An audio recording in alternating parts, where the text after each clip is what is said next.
Bienvenue sur Africa 24 dans cette nouvelle édition du 12-15. Au sommaire de l'actualité, la question du dialogue national occupe actuellement une place importante dans le débat public au Sénégal. Africa 24 est allé à la rencontre de Sénégalais. Ils s'expriment sur la pertinence de ce dialogue qui débute ce samedi.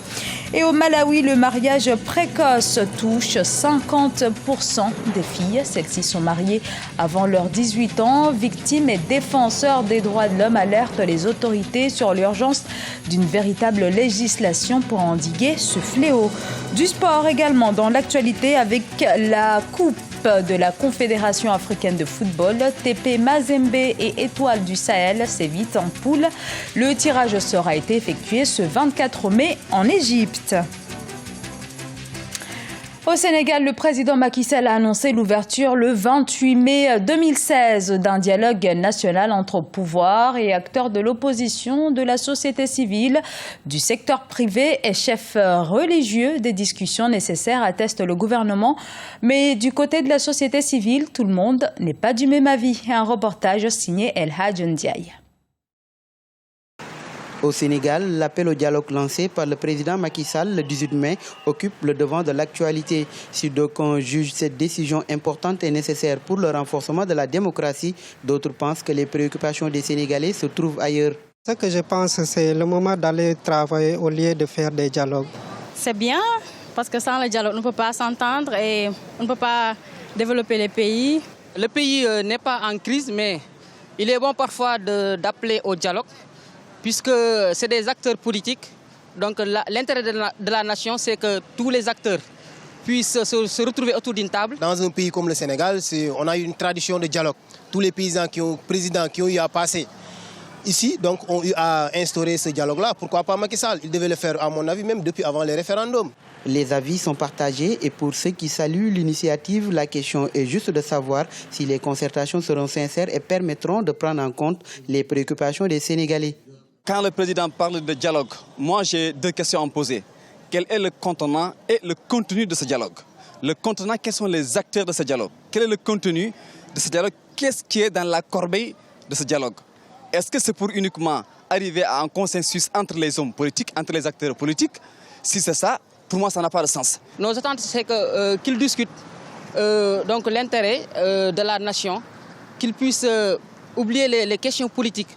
Et pourtant, le jeu démocratique impose cette configuration qui, par ailleurs, est très saine et bénéfique pour le pays selon des observateurs.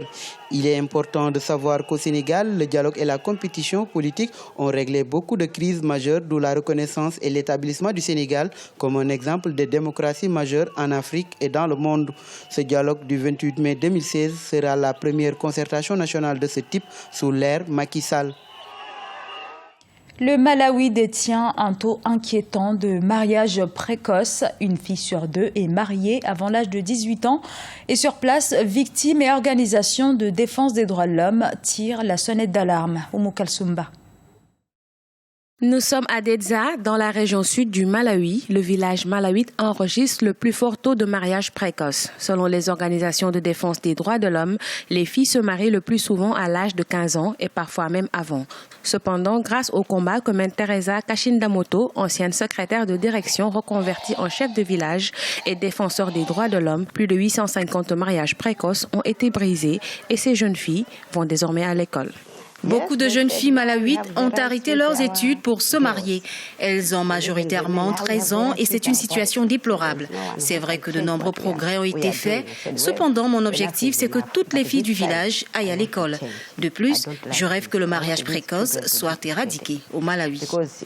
En 2015, une loi interdisant le mariage des jeunes filles de moins de 18 ans avait été signée par le président du Malawi. La législation malawite prévoit une peine de 10 ans d'emprisonnement pour les auteurs de mariage précoce. Selon les militants des droits de l'homme, les sanctions devraient être plus sévères afin d'éradiquer de telles pratiques.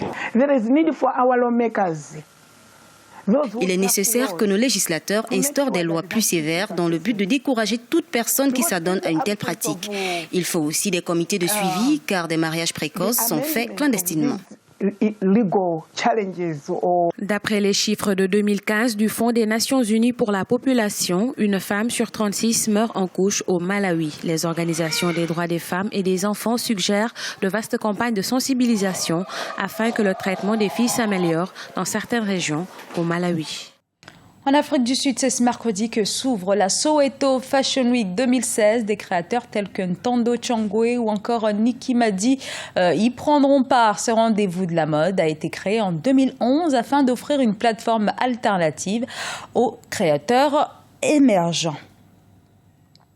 Les équipes qui participent à la Ligue des Champions connaissent désormais leurs adversaires en phase de poule. Le tirage au sort a eu lieu ce mardi au Caire, en Égypte, en plus de celui de la phase de groupe des coupes interclubs. Pour ce qui est du premier, le TP Mazembe de la RDC, qui a déjà soulevé 9 trophées continentaux, retrouvera dans le groupe A l'équipe algérienne. Les précisions dans ce sujet de Birama Saounera.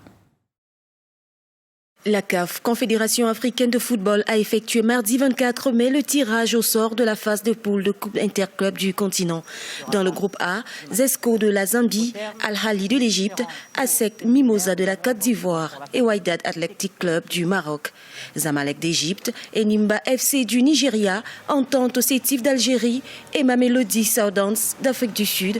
Elles forment le groupe B. Les deux poules semblent équilibrées selon les spécialistes du football africain. À l'image des deux poules, on peut dire que c'est deux poules qui sont assez équilibrées. On remarque simplement que c'est des poules qui sont formées de certains revenants. C'est le cas de la SEC d'Abidjan, qui longtemps n'a plus brillé sur le plan continental. Idem pour Al-Ahly, qui revient à la lumière. Vous vous rendez compte d'ailleurs que sur les deux poules, il y a beaucoup de clubs maghrébins. Je pense que les deux poules sont équilibrées, mais je dirais que Al-Ahly, pour le compte de la poule A, et de même que Zamalek pour la poule B, partent avec la faveur des pronostics. Mais vous savez, à ce niveau de la compétition, tout se joue sur des détails. Et chaque point vraiment engrangé compte au bout du rouleau. L'instance continentale du ballon rond a également procédé au tirage au sort de la Coupe de la Confédération. Dans le groupe A, le tout-puissant Mazembe est logé avec le MOB Jaya, les Tanzaniens de Young Africans et Medeama Sport Club du Ghana.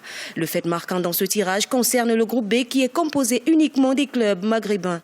Il faut dire que les deux poules au niveau de la Coupe de la CAF sont des poules assez relevées. Si on prend par exemple la poule A, Young Africans constitue une des surprises parce que c'est une formation qui essaie donc de se faire son chemin, l'équipe tanzanienne, mais il va sans dire que le tout-puissant Mazembe va jouer donc un rôle prépondérant dans cette compétition. Dans la poule B, il y a deux candidats à jouer les premiers rôles dans cette poule. C'est le cas de Al-Ahly et de la Libye et puis Étoile du Sahel.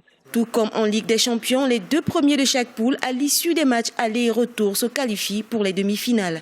Les premiers matchs de poule de la Coupe de la Confédération et ceux de la Ligue des Champions de la CAF sont prévus dès le 17 juin 2016. Un sujet avec les commentaires d'Oumou Kalsoumba. C'était le journal de la rédaction. Merci de l'avoir suivi. Dans un instant, une nouvelle édition de l'information sur Africa 24.